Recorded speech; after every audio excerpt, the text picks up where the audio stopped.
Alam po, ikukuwento ko lang po yung overall experience ko nung nag-conduct po ng meeting ng mga taglay. Lahat po ng nangyari doon is hindi lang po puro pag-aaral. May pag-aaral po kaming ginawa, may pag-uusap, pero nagkaroon din po kami ng konting kasiyahan and sobrang nag-enjoy po ako doon. Marami po akong natutunan, marami po akong na-realize, and mas nag-sink in po sa akin kung ano po ba talaga yung hinahawakan naming tungkulin. Kapag kasama ko po yung mga elder, yung taglays, sobrang kampante po ako and comfortable sa kanila. Kasi po, tinuturing ko po sila bilang pamilya ko po. Lahat po sila may special space sa puso ko. And naniniwala po ako na kahit hindi kami magkakapamilya by blood, magkakaisa naman po kami by faith. And para sa akin, ayun po yung mas importante.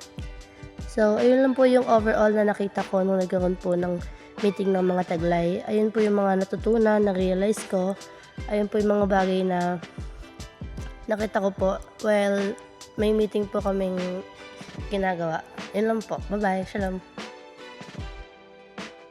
Hello po, shalom po. Yung naranasan ko po sa meeting po namin mga taglay is masaya po kasi po yun po yung first time ko nakasama po ako sa meeting ng mga taglay.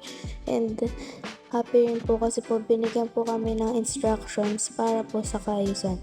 And nagkaroon din po kami ng open forum nung nasa meeting po kami. And dapat po hindi pa rin po nawawala yung focus namin sa pakikinig sa mga nagtuturo kahit na may mga bagay po kami na ginagawa.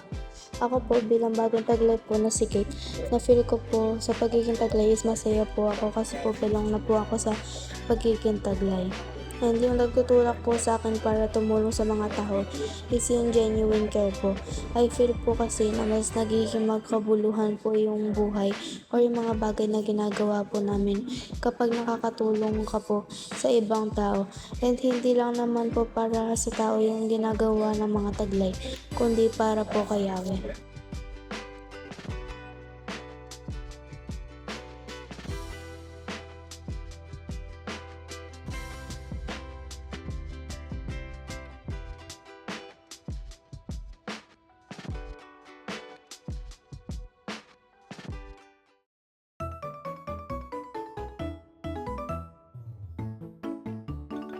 At higit sa lahat, taglayin ninyo ang pagmamahalan na siyang nagbubuklod sa lahat sa ganap na pagkakaisa.